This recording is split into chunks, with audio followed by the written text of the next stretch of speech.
La chance du foot, c'est que t'as beau être nul le samedi d'après t'as un nouveau match, t'as une deuxième chance. Et parcours du coup atypique parce que t'es pas passé par un centre, ça me prouve qu'aussi il y a une autre voie qui est possible pour réussir. À la base, mes parents c'était pas forcément ce qu'ils auraient préféré que je fasse. Ma mère elle aurait préféré que je fasse des études, que voilà, je réussisse plutôt scolairement. Est-ce que ça t'est arrivé de douter, de te dire putain, ça se trouve je vais pas réussir? Jamais vraiment eu de moment de trou. Par contre, dans une saison, Ouais. Quel conseil tu leur donnerais à ces joueurs-là qui sont pas forcément passés en centre de formation? déjà la première chose moi qu'on m'a dit quand je suis arrivé à Lens, on m'a dit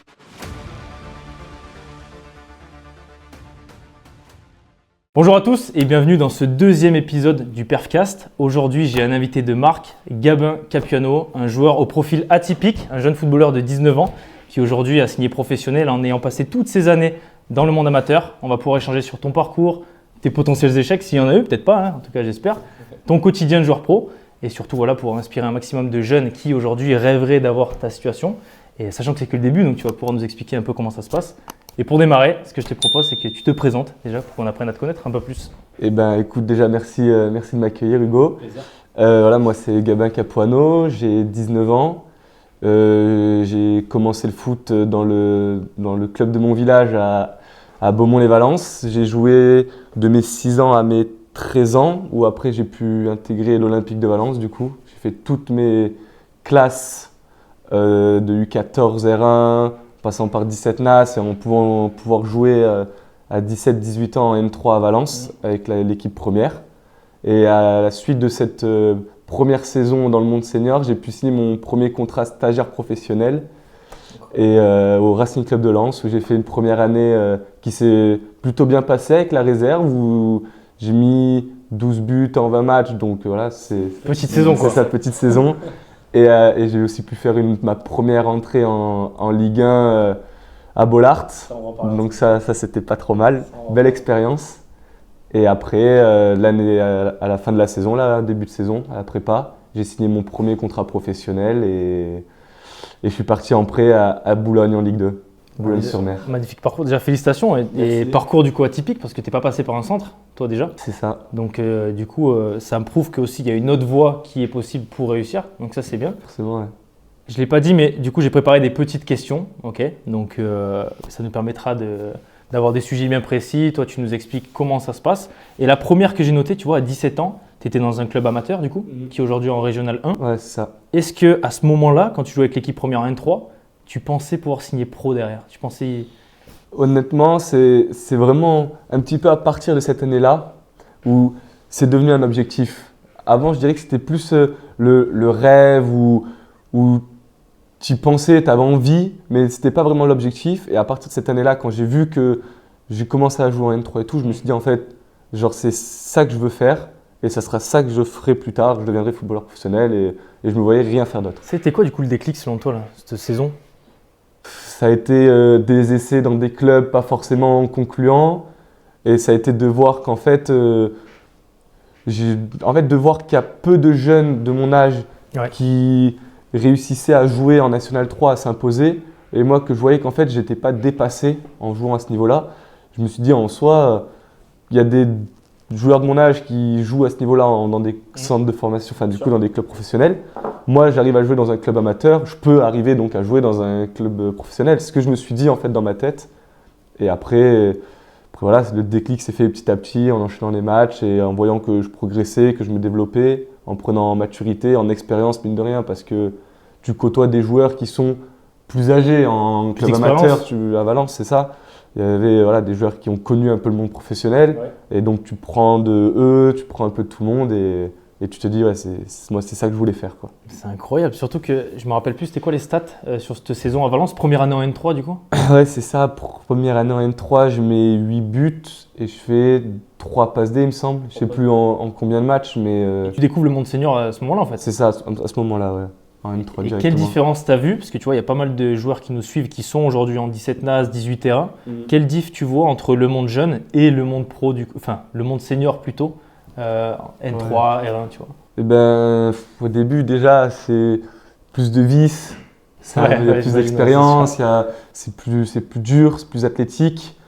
En N3, mine de rien, tu joues des bonnes équipes avec beaucoup de budget. Je pense à l'année où je jouais, moi, il y avait Saint-Priest, il y avait la Duchère, Ouais, c'est vrai. c'est qui ont des gros budgets. La Saint-Priest est en National 2 cette année, tu vois. Tu avais des réserves de pro et clairement, il y avait Saint-Étienne, il y avait l'OL, tu vois. Il y a une sacrée poule à ce Ouais, il y moment-là. avait une grosse poule. Et voilà, en fait, tout est plus dur, ça change vraiment. Et en fait, faut apprendre hyper rapidement. Tu dois t'adapter hyper rapidement à tout en fait et progresser. Du coup, tu progresses beaucoup plus vite. Ça va avec. Bien sûr, tu prends l'expérience des mecs qui ont déjà joué à un niveau supérieur, j'imagine. Mm. Et tu as eu des gars qui, au sein de l'effectif, t'ont pris avec eux, t'ont conseillé. Tu vois, tu as eu ce truc-là? Ouais, franchement, je l'ai bien eu. Hein. Je pense, déjà, j'avais un peu les jeunes et tout, donc j'étais un peu avec eux. Et après, les anciens, ouais, franchement, ils ont été top. En plus, j'étais le plus jeune. Et oui, en plus, J'étais vraiment le plus jeune. J'étais un peu l'enfant de tout le monde. Ils ont tous été super gentils avec moi. Ils m'ont super bien intégré. Voilà, je pensais à Kenny Herbin, tu vois. Lui, c'était l'attaquant. Ouais, je me rappelle. On était concu, entre guillemets, mais c'était vraiment pas du tout une concu en dehors du terrain, même sur le terrain, l'entraînement et tout. Il me donnait beaucoup de conseils. Et parce que lui, il avait quand même joué en National 2, etc. En Angleterre aussi, ouais, je crois. en Angleterre, il a joué un petit peu. Lui, il a fait des centres de formation, etc. Et donc, lui, il m'a pas mal conseillé. Rafik Bougedra aussi. Ouais, bien sûr. Qui Lui aussi a a des eu années une en Ligue 2, carrière Ligue 1. pro, lui, qui a joué au Gazélec, voilà. à QRM, si je dis pas de bêtises. Et donc, ouais, lui, il m'a bien conseillé aussi, il m'a un peu aidé. Donc, c'est des conseils que tu écoutes forcément. Hein. Bien sûr. Bah, c'est bien, ça t'a Forcément. permis d'évoluer encore plus. Et tu vois, j'ai une question qui est beaucoup revenue de nombreux joueurs qui m'ont demandé est-ce que ça t'est déjà arrivé de douter? Tu vois, sachant que tu n'as pas suivi un cursus classique en centre, est-ce que Ouais. ça t'est arrivé de douter, de te dire putain, ça se trouve, je vais pas réussir, tu vois, je vais pas atteindre mon rêve? En fait, j'ai jamais vraiment eu de moment de trou où je me suis dit comment je vais faire. Par contre, dans une saison, Ouais. tu as toujours des moments, en fait, c'est les montagnes russes. Un jour, tu es là-haut, tout se passe bien. La semaine d'après, tu fais pas un bon match, tu te blesses. Ouais, C'est les montagnes russes. Et du coup, ben, ouais, il y a des moments où tu doutes, tu te remets en question un peu plus que d'autres moments. Mais moi, quand j'étais à Valence, etc., j'étais pas forcément conscient de tout ce qui pouvait m'arriver. Et je pense que vraiment, je ne mettais pas de pression par rapport à ça. Je kiffais vraiment juste jouer en 17 NAS avec mes potes et tout. Ouais. Je kiffais jouer quand je suis arrivé en N3. Mais on avait un bon groupe, donc j'avais cet objectif-là. Mais je kiffais jouer. En fait, je me disais, je mets tout pour réussir. Si je réussis pas, c'est que je devais pas devait pas arriver, réussir. moi. C'est ça, c'est que c'était pas ce qui était réservé pour moi. Quoi. Ouais. Du coup, Juste ça. tu vois, ces phases de down, comme tu disais, tu passes à côté de ton match. Bah, du coup, la semaine d'après, ça te fait chier, t'es en dedans. Tu vois, on l'a tous vécu ce truc-là. Comment toi, t'arrivais à quand même faire le switch et te dire, ok, je suis en 17 NAS, je suis avec mes potes, etc. Ça se passe bien. Faut pas que je tombe dedans et que je me remette vite au boulot, tu vois. Bah déjà, il y a un truc que je fais même encore aujourd'hui, tu vois. C'est qu'en fait, la chance du foot, c'est que t'as beau être nul le samedi d'après, t'as un nouveau match, t'as une deuxième chance. T'as beau mettre un triplé le samedi d'après, t'as un nouveau match. Donc lundi à l'entraînement, ça y est, c'est oublié, tu vois. Ouais, très bien ça. Et si tu kiffes un peu lundi, voilà, t'es content quand t'arrives à l'entraînement. Mardi, tu te remets au boulot et samedi, faut récidiver, tu vois. Carrément. Et en fait, moi, c'est comme ça aussi que je vois les choses. J'ai ce cycle-là de semaine après semaine, match après match, de toujours performer, de faire tout ce qu'il faut pour performer le week-end. Et en gros, même si je fais un bon match, c'est un peu dur le week-end. Et le lundi, tu arrives à l'entraînement, tu te dis, qu'est-ce que je fais? Je fais une semaine pourrie, un match pourri après, où je sors la tête de l'eau et je me remets dedans et je fais un bon match et je marque le week-end d'après. Et ça, t'arrivais à le faire tout seul ou t'as été aidé pour comprendre ce truc-là? Aider, ouais, je pense aider quand même par mon conseiller, tu vois, qui lui, il m'aide beaucoup à ce niveau-là. Au début, quand j'avais pas forcément de préparateur mental. Bien sûr. Ma famille aussi, mes parents, mon frère.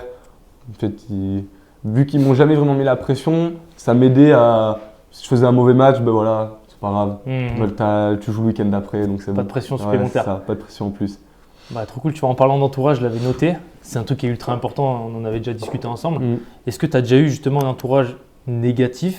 Et est-ce que tu as eu des gens qui n'ont pas forcément cru en toi au début? Tu as été confronté à ce truc-là? En soi, pas vraiment, parce que moi, déjà à la base, mes parents, c'était pas forcément ce qu'ils auraient préféré que je fasse, footballeur. Ma mère, elle aurait préféré que je fasse des études, que je réussisse plutôt scolairement.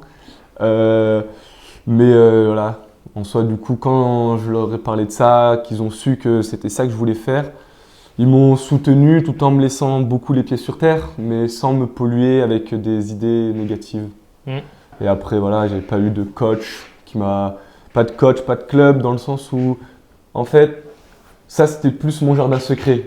Mon projet, mon objectif de devenir footballeur professionnel, c'était, pour moi, ça me regardait moi. Et j'aimais pas le dire à mes coachs, même à mes coéquipiers. C'était personnel. Ouais. Il y avait mes parents, mon conseiller qui savaient que c'était notre ligne de mire, mais pas plus. Je n'aimais pas trop en parler. Ah, incroyable, tu vois. Généralement, tu en as plusieurs qui vont en parler, dire là, moi je veux ça, ça, ça, ça. Toi, tu l'as conservé pour toi. Ouais. Et ça t'a pas empêché derrière d'avancer et d'avoir des bons retours avec ton entourage. Bah, en fait, moi, je marche un peu comme ça. Tous mes projets que j'ai en moi, je les garde beaucoup personnellement. J'aime pas trop en parler et tout. Mais très proches, mais sinon je garde vraiment les trucs. Au final, c'est pas plus mal. Hein. Ouais, c'est pas plus mal, franchement. Quand j'ai signé mes premiers contrats et tout, je sais que j'ai dit à personne. Tu l'as gardé, ouais. Vraiment, je l'ai dit à personne. C'est marrant. Tant que c'était pas signé, que c'était pas sorti et tout, je le disais à personne. Mais c'est bien, au final, ça te rajoute pas de pression supplémentaire. Parce que tu as des personnes qui vont donner leur avis, ils savent pas ce qui se passe, ils sont pas dans ta situation, etc. Ça pourrait. Ça pollue, ouais. Ça met trop d'idées après à écouter. Carrément. Et du coup, en parlant de ta signature, qu'est-ce qui a changé concrètement dans ton quotidien en passant de joueur du coup dans un club amateur à professionnel dans l'un des plus grands clubs de Ligue 1 à l'heure actuelle à Lens? Ça a été quoi le changement de quotidien là, tu vois, au niveau de l'entraînement, mental, tout ça? Bah déjà, tu te professionnalises dû aux infrastructures que tu as à disposition. À Valence, c'est un bon club avec mine de rien des bonnes infrastructures, mais Lens c'est une autre dimension. Du coup, tu te professionnalises, tu deviens plus rigoureux dans l'entraînement, que ce soit avant l'activation, pendant le sérieux, après la muscu, les spécifiques, analyse vidéo, je faisais beaucoup aussi de mes matchs. Et après aussi, Ça, tu le faisais avant ou à l'heure actuelle? Je fais toujours. Toujours, ouais. Ça t'a toujours suivi ce truc-là? Depuis que je suis arrivé à Lens, je regarde tous mes matchs et j'essaie de les analyser. Ok, trop bien ça. Ouais, du mieux possible. Et après, quand tu pars à Lens, tu prends ton appart. Donc il faut se faire à manger, il faut devenir sérieux dans le cycle de sommeil, se coucher à une bonne heure, avoir un bon cycle, bien récupérer. Et donc ça, c'est un truc que tu acquéris avec le temps. Mais il faut le faire le plus vite possible. Et donc voilà, j'ai pris en expérience à ce niveau-là et en professionnalisme à ce niveau-là aussi. Carrément, parce que tu es encore jeune. Hein. À 19 ans, pour avoir échangé avec pas mal de gars comme ça, c'est très rare que ils arrivent à comprendre ce truc-là direct. Là, toi, tu arrives dans un club pro, tu t'es dit, ok, moi aussi, je suis professionnel, donc il faut que je me professionnalise à fond. Et du coup, même à côté, tu avais acheté les bottes, tu m'as dit, de récup, tu optimises tout. Là, vraiment, c'est ton métier. Ouais. Tu fais que ça. Ouais, c'est ça. En fait, ça, c'est pas mal de conseils de mon entourage aussi, de se dire, en soi, si tu veux réussir, il faut tout faire maintenant pour réussir. Si tu veux durer, il faut tout faire pour pouvoir durer. Et ça, je l'ai vraiment tout le temps en tête, c'est de mettre toutes les chances de mon côté pour pouvoir performer le plus longtemps possible. C'est bien, au moins tu as la vision sur ce truc-là, c'est ultra important pour durer, tu l'as dit, et puis si tu es bien entouré, ça peut que fonctionner. Donc ça, c'est très clair. J'aimerais revenir sur la période quand tu étais à Valence en jeune. Comment tu te considérais en tant que joueur? Est-ce que tu étais un gars qui avait peut-être un certain talent de base? Est-ce que tu as beaucoup bossé comparé aux autres? Tu vois, comment tu pourrais nous expliquer tout ça? En soi, je pense que j'avais quand même des qualités qui ont fait que je suis là aujourd'hui, que j'ai toujours réussi à jouer, à marquer, à même jouer en 17 NAS, en M3, etc. Après, il y a toujours eu beaucoup de sérieux qui ont accompagné tout ça. Pas forcément en 17 NAS, etc. Pas forcément plus de travail à côté, mais du sérieux, de la détermination. Et après, en M3, plus j'ai grandi, plus j'ai pris en maturité. Et plus j'ai commencé à travailler un petit peu à côté, me renforcer musculairement, bien récupérer, faire toutes les choses qu'il faut pour pouvoir progresser le plus vite possible. Ouais, pour atteindre ton objectif final. Ouais, okay. Et quand tu disais du sérieux, tu parlais à l'entraînement, tu vois, comment tu… Ouais, à l'entraînement, même des fois à la maison, pas se coucher trop tard, pas faire n'importe quoi. Pas sortir, c'est ça, pas tout le temps et tout. C'est de rester un minimum sérieux en dehors du terrain, même si t'es jeune à cette époque-là, tu mesures peut-être pas encore tout, mais moi j'ai quand même mes parents qui m'ont toujours, même sans le foot, dans la vie, resté bien droit. Et donc ça m'a énormément servi à être sérieux dans le foot. Très clair. On y revient à l'entourage encore. Ouais, important. toujours. carrément. Bon, là, on va passer à un gros morceau. Le 5 janvier 2025 marque un moment fort dans ta vie, du coup. Hein. L'un de tes plus beaux souvenirs, je pense, à l'heure actuelle. Ta première entrée en Ligue 1, Stade Bollaert à Lens, contre Toulouse. C'est bien ça. Alors, j'aimerais que tu nous racontes comment ça s'est passé, comment tu l'as vécu avec tous les détails. Comment toi, vraiment, tu as vécu ce moment-là qui est ultra fort, du coup. Ouais, déjà, comme tu le dis, c'est un moment super, super fort.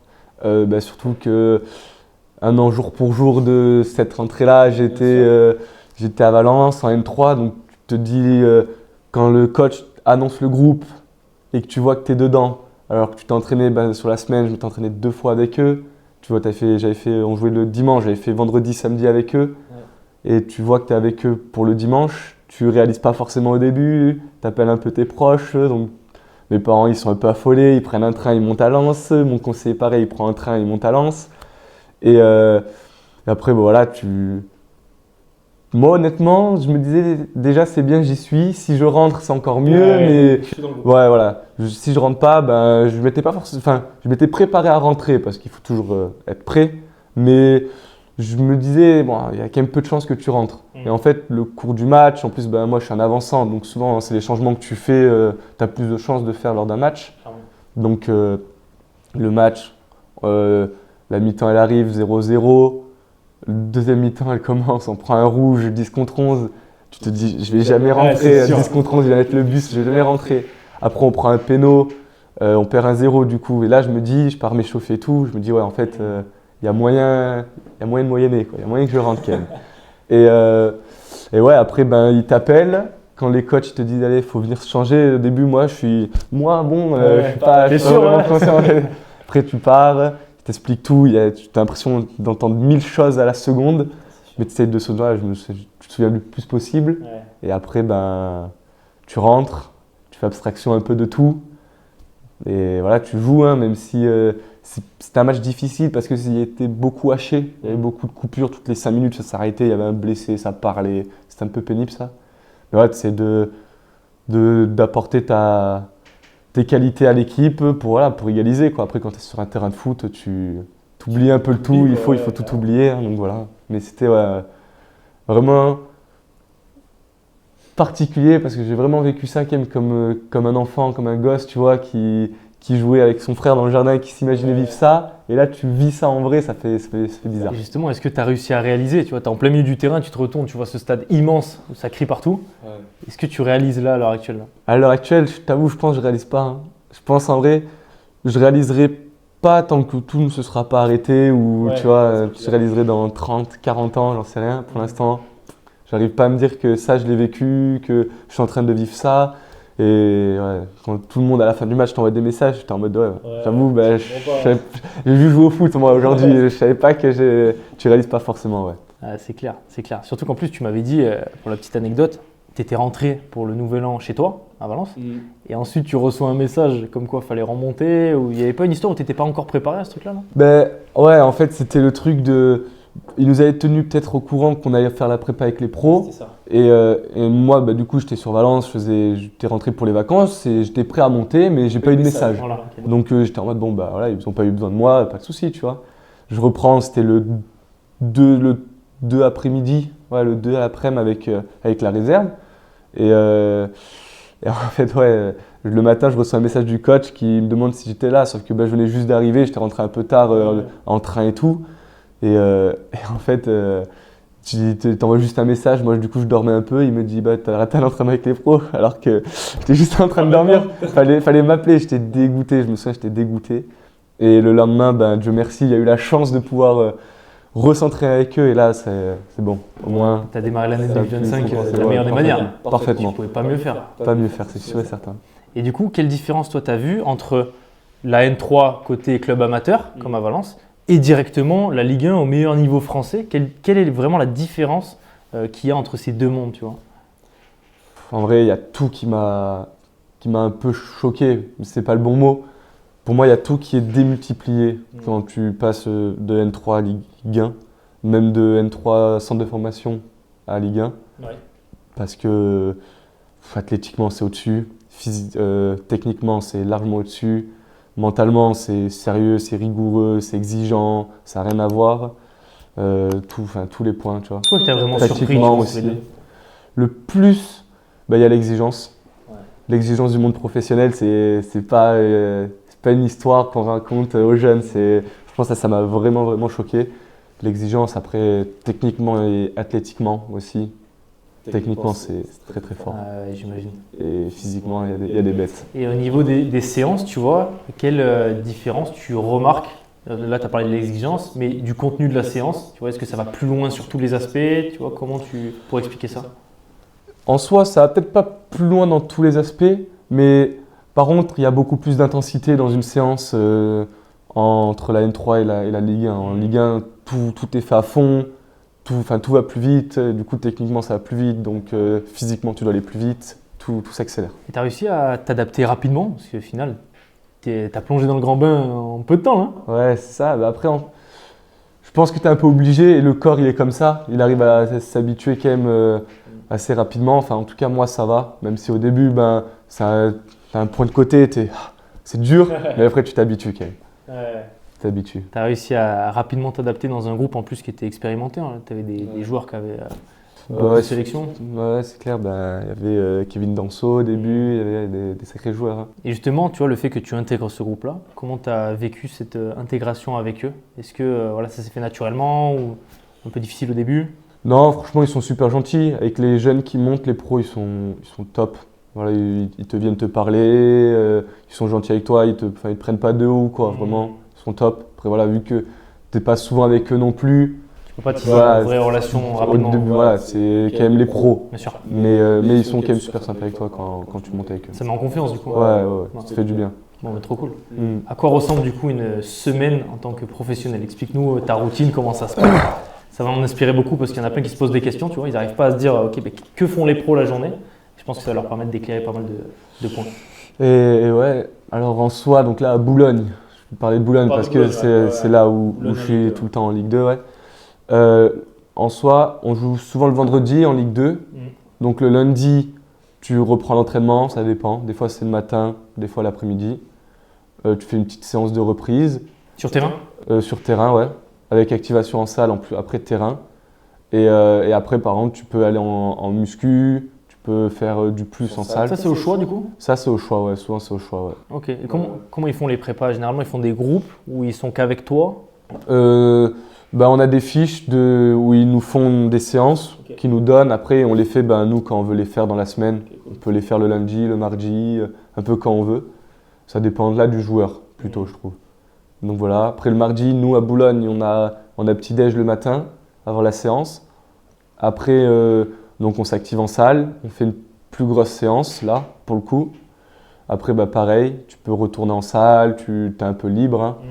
Il y a un peu de soins, tu peux faire ce que tu veux. C'est vraiment toi qui choisis au final. Ça, ouais, c'était assez libre. Il n'y a rien imposé là-dessus. Ouais. Et même là, là que je me soigne à Lens en ce moment, et tu vois qu'en fait, c'est un peu ça pareil à Lens aussi, où à la fin des séances, il y en a qui vont en salle, il y en a qui préfèrent aller en kiné, faire des soins, il y en a qui font plutôt le haut du corps, plutôt le bas du corps, il y en a qui vont manger, qui font ça après manger. C'est vraiment, ça dépend de chacun.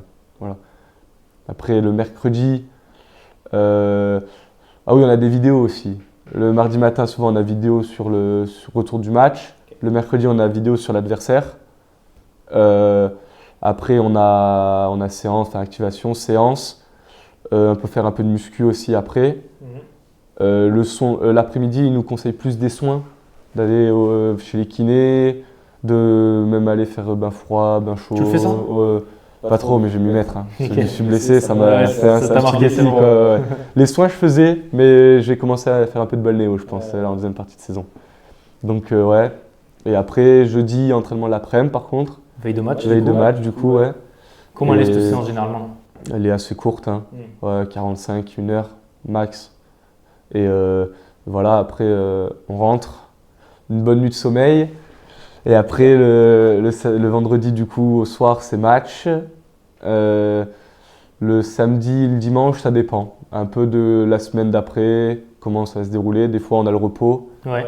Des fois, on a le samedi décrassage et dimanche rien. Des fois, samedi repos, dimanche décrassage, un peu reprise à J+1. Ça dépend du contexte à chaque Ça fois. dépend vraiment, ouais. Ça dépend. Et c'est quoi toi du coup ta routine d'avant-match? Quelles sont tes astuces, tes mimiques que tu gardes? Qu'est-ce que tu fais généralement? Alors moi, déjà, j'essaie de me lever à peu près à la même heure. J'essaie d'avoir 9 heures de sommeil environ, me coucher vers 23h, me lever vers 8h à peu près. Ensuite, un bon petit déjeuner, un peu de repos. Le matin, souvent j'aime bien me faire un petit réveil musculaire quand je suis chez moi. Ouais, tu fais quoi généralement? Un truc un peu basique, hein. Je fais un peu d'ouverture de hanche, j'essaie de… Mobilité plutôt? Ouais, mobilité, ouais, je me déverrouille pas mal. Un peu de rouleau massage aussi, histoire de me dégourdir un peu les jambes. Ouais. Des fois, je vais marcher aussi un peu, je sors un peu de chez moi, je prends de l'air. Je suis à la mer à Boulogne, donc Oui, c'est un petit tour à la plage, tu marches un peu. Ouais. Quand il n'y a pas le vent ni la pluie, j'y songe, mais des fois, tu restes au chaud. Et après, nous, on a rendez-vous, donc on mange ensemble, tous ensemble chez un sponsor. Donc voilà, tu as rendez-vous, tu manges. Après, on rentre chez soi, là, je fais une sieste. Souvent, une petite sieste, 30 minutes, pas plus. Après, c'est comment sinon? Après, pour se réveiller, c'est compliqué. C'est impossible. Et après, voilà, tu te mets dans ton match, tu te changes, tu te prépares et tu attends un peu l'heure du rendez-vous. Et voilà. Tu visualises des choses, par exemple, qui vont arriver? Tu as des routines mentales un peu? C'est un peu plus la veille. Dans mon lit, avant de dormir, je sais que j'essaie de visualiser des situations dans lesquelles je peux me retrouver. Okay. Et j'essaie de m'imaginer vraiment un peu les sensations que je peux avoir si je tire comme ça, que je mets le but, que je marque comme ça. Et ça, plus avant de dormir, moins un peu le jour du match. Ça marche super bien. Visualisation, veille de match, surtout sur des actions que tu réalises généralement. Toi, généralement, tu as un jeu particulier, plutôt, tu me dis si je me trompe, plutôt en pivot, tu as un bon pied gauche. C'est plutôt comment tu te définirais, toi, du coup? Moi, je suis un peu atypique parce que c'est vrai que je suis grand, je suis un peu athlétique. Oui, c'est vrai que t'as un profil athlétique, toi. Mais en même temps, c'est un peu paradoxal, mais moi, ce que j'aime, peut-être une des choses que je préfère faire, c'est prendre la profondeur. Okay. Prendre la profondeur, ça j'adore, être servi dans le dos des défenseurs, etc. Okay. Et donc voilà, en fait, j'essaie de savoir faire le plus de choses possible pour avoir le plus de choses à ma palette, en fait. Carrément, d'avoir une caisse à outils bien remplie. C'est ce que j'essaie de me dire. Carrément. Donc du coup, quand tu te visualises, tu te vois sur des appels en profondeur dans le dos de l'attaquant, du défenseur. Tu as des trucs en particulier que tu réalises? Des courses en particulier. Par exemple, tu regardes un match dans la semaine, un résumé de match, tu vois que moi je regarde beaucoup d'Haaland. Je vois une course d'Haaland, il a fait comme ça, je me visualise moi la faire. Pour la faire le lendemain et être servi pareil et finir comme lui. C'est bien, ça fait longtemps que tu fais? En soi, ouais, ça va. Ouais. Surtout depuis Lens, surtout. Je suis un peu à Valence, mais c'était beaucoup moins structuré. Mais là, ça s'est beaucoup plus structuré l'année dernière en N3 à Lens. Justement, en parlant de Valence, si tu compares le Gabin qui était en N3 à Valence au Gabin d'aujourd'hui, il y a peu d'espace, mais qu'est-ce qui a réellement changé entre les deux? Plus d'expérience, plus de maturité et je pense plus de connaissances, que ça soit sur moi, sur mon corps, sur ce que j'ai besoin pour performer, mais aussi sur ce que je dois faire, ce qui est de l'équipe, ce que je dois faire en dehors du terrain pour pouvoir performer. Mais tu sens que tu t'es développé surtout sur cet aspect intelligence de jeu aussi. Est-ce que ça va plus vite, tu vois, de ce côté-là? En soi, ouais. Ouais, j'essaie d'avoir forcément regardé tous mes matchs en vidéo. Après, tu te corriges et en match, tu y repenses, tu prends en intelligence. Ouais. Okay. Tactiquement, c'est mieux. Ouais. Très clair. Et si tu parlais au Gabin, du coup, à Valence, qu'est-ce que tu lui dirais aujourd'hui, si tu pouvais lui parler là? Ce que je lui dirais, ça serait de continuer de prendre du plaisir, de continuer de kiffer jouer au foot. Il a quand même la belle vie, il est chez ses parents, il joue à un bon niveau avec ses potes. Donc de continuer comme ça et de rester focus sur ce qu'il a envie de faire.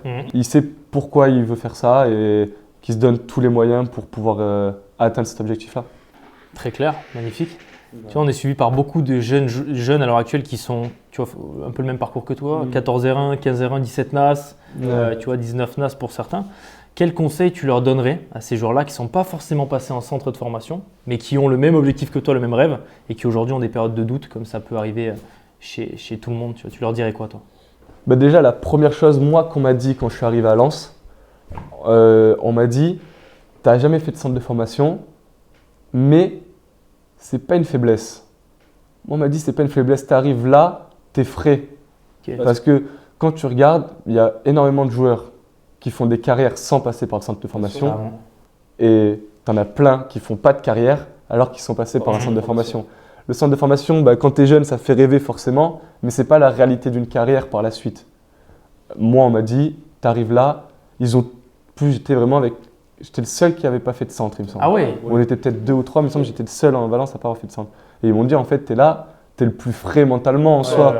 Moi, j'ai toujours été chez mes parents. Enfin, là, tu pars, mais voilà, tu as toujours été bien. Tu n'as jamais vraiment été seul.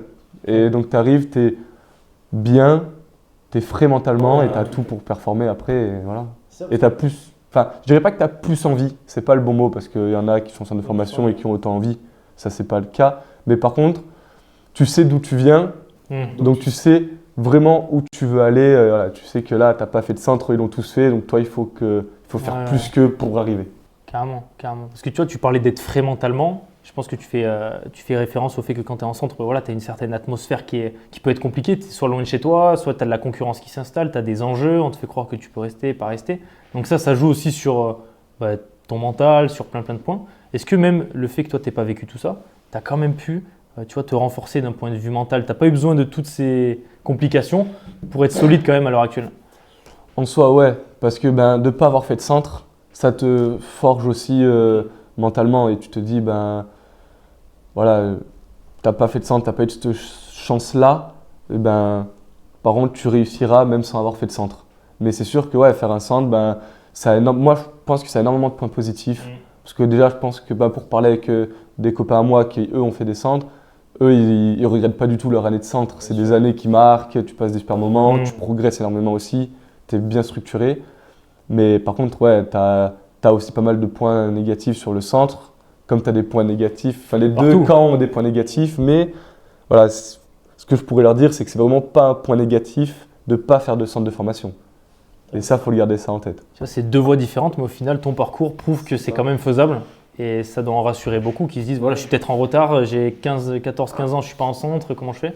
Au final, il y en a plus qu'on le pense qui réussissent. Il y en a bien plus, ouais. Il y en a bien plus. Et même moi, je pensais qu'il fallait passer par un centre, mais en fait, tu te rends compte qu'il y a énormément de joueurs qui ne font pas de centre et qui réussissent à faire des très très bonnes carrières. Carrément. Tu vois une différence entre ces deux profils, du coup, ceux qui sont passés par un centre et les autres?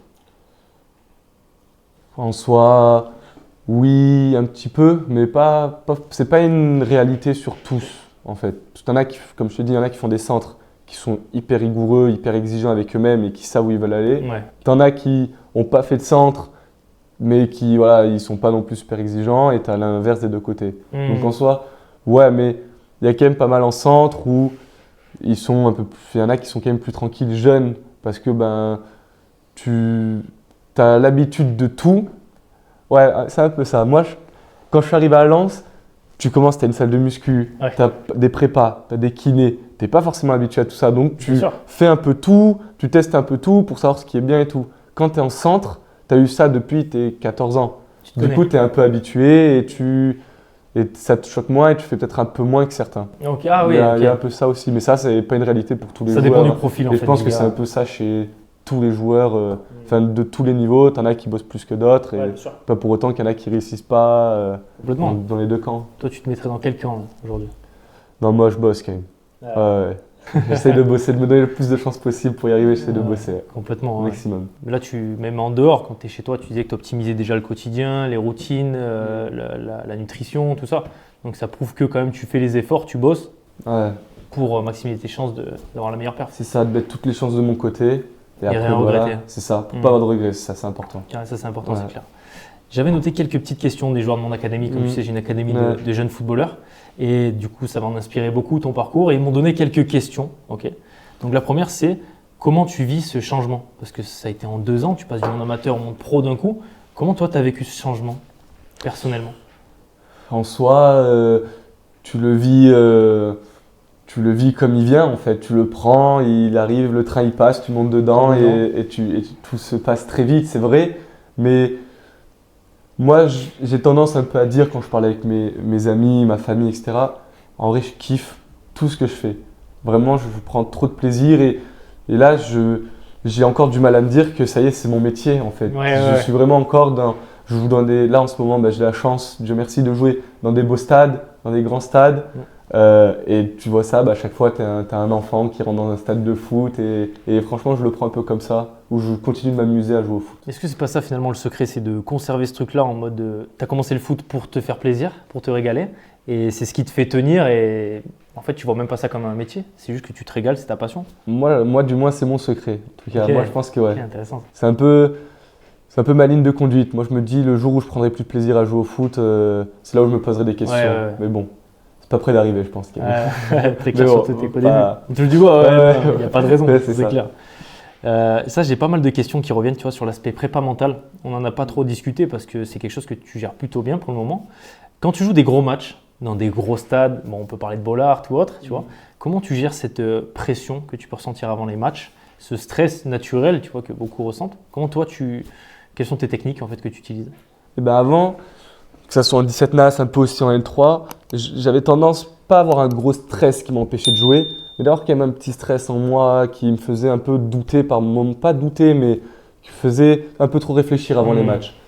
Et quand je suis arrivé à Lens, en fait, je me suis rendu compte que des ballons, tu vas en perdre, des actions, tu vas en louper, des cartons, tu vas en prendre, et des matchs, tu vas en perdre. Donc en soi, à partir de là, maintenant, on joue. Et plus tu vas penser, je me suis dit, plus tu vas penser à faut pas que je loupe ce ballon, faut pas que je rate ce contrôle, faut pas que je rate cette frappe, plus tu vas le rater. Donc en fait, maintenant, moi, j'essaye de jouer le plus possible en prenant encore plus de plaisir, en tentant des choses, en jouant libéré. Et c'est ça qui réussit le plus en fait. Et ça, je l'ai vraiment senti quand j'ai eu ce déclic-là. J'ai vraiment réussi à jouer beaucoup plus libéré et à réussir donc plus de choses. Tu arrives à relativiser très très vite. Tu rates une action ou quoi que ce soit, hop, tu passes à l'autre. Parce que si tu commences à ressasser ce qui est arrivé avant, tes prochains contrôles, tu vas les rater aussi. Donc toi, ta technique, c'est vraiment d'arriver à passer à autre chose. Ok, c'est fait. Même les meilleurs au monde, ils ratent. C'est pas grave, j'enchaîne, je passe à la suite. Même si des fois, c'est sûr que c'est frustrant de louper une occasion et tout, tu l'as un peu là. Mais bon, moi, je me dis, si j'ai loupé elle, mais que je marque 5 minutes après, elle sera oubliée, c'est bon. J'aurais fait mon boulot. C'est ce que j'essaye de me dire. Très cool, très cool. J'ai une autre question aussi. Qu'est-ce qui a été le plus dur dans ton parcours si jamais il y a eu quelque chose de compliqué? Quel a été cet événement? J'aurais tendance à dire quand même quand je suis arrivé à Lens, parce que tout s'est fait très vite. Je suis parti à Lens, un peu du jour au lendemain. Tu arrives seul à l'autre bout de la France, en plein été. Tous tes copains, eux, ils sont ensemble, ils se voient tous les jours et toi, tu es un peu seul à Lens. Donc au début, tu connais personne. Donc au début, tu es un peu seul, c'est particulier quand même. Donc je dirais un peu toute la prépa l'année dernière à Lens qui a été pas dure mais particulière. Je sentais des moments un peu plus seul, etc. Mais bon, je savais pourquoi j'étais là et je savais que ça allait se régler. En plus, très rapidement à Lens, je me suis fait des super potes. J'ai eu ma famille qui est beaucoup montée. J'ai eu des potes à moi qui sont montés me voir à Lens aussi, donc en vrai, après ça s'est fait tout seul. Voilà. C'est vraiment le démarrage, le fait que tu sois dans un environnement nouveau. C'est ça.